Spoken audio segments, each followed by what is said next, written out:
Audi has declared war on America's standoffish relationship with diesels, sticking the engines in almost every model. But this one's the most stylish. Let's drive the 2014 A7 TDI and check the tech and the status at the front lines.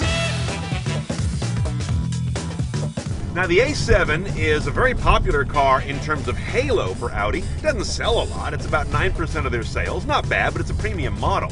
But it accounts for 2 or 3 times that much of the company's sort of hype right now and its rep. Everyone knows and loves this car, but it's thought of as a sporty 4-door coupe. When you put a diesel in there, at least in the American market, that tends to fight the sporty, sleek sort of mentality. And that's going to be an interesting question to see how well it pulls off those 2 sets of DNA.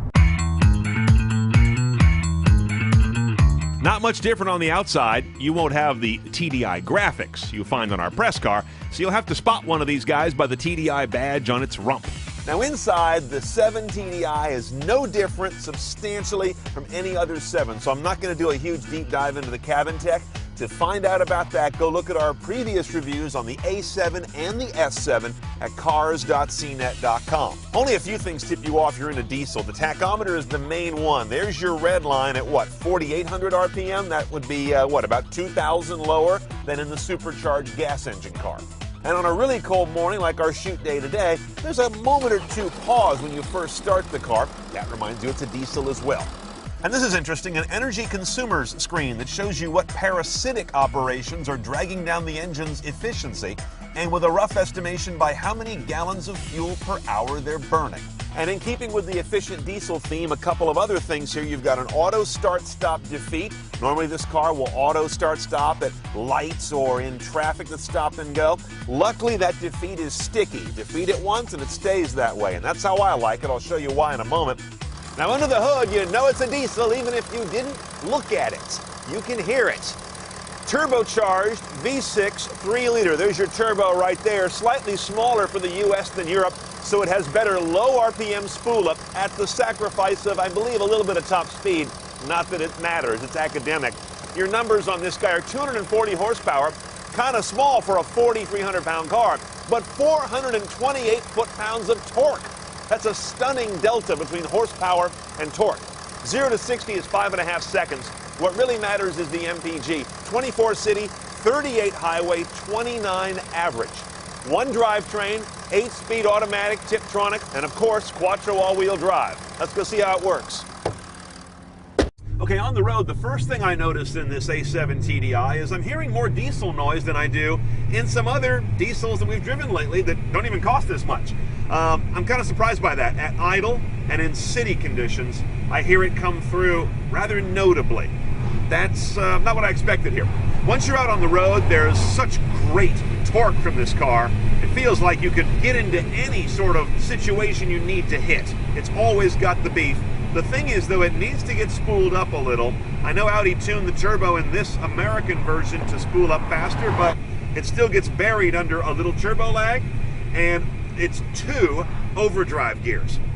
Unless you've got it in one of the dynamic modes, or you're self-shifting, or it's in sport mode, you got all these different modes to wake it up, it's kind of a laggard until it gets spooled up. Compared to the supercharged V6 gas version of the same car, 0 to 60 is just 0.2 slower in the diesel, while average MPG is 28% better. The steering on this car was very odd for me. It's an electromechanical steering rack, but when the lane departure tech is turned on, which is active by the way, it'll prevent you from drifting out of a lane by using the steering rack, it gets in the way a whole bunch of times. I was driving once down the road, straight line, and it corrected me. I wasn't doing anything that needed correcting. Sometimes it will let you go all the way onto the line and then it corrects. Other times it's very conservative, pulls you back when you're nowhere near the line. And other times this little icon on the dash indicates it just can't find the lines when it goes yellow.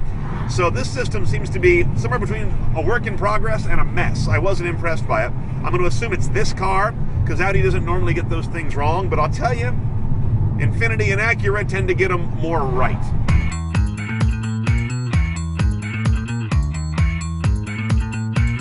Okay, let's price this guy about $68,000 delivered for an A7 TDI. They have 2 trim levels. That's the basic one. On top of that, you can add a driver assistance package for $2,800. That's the lane departure stuff we talked about, and also adaptive cruise and some stop and go in city traffic. $850 more gets you Bose audio, all in about $71,500 done up CNET style.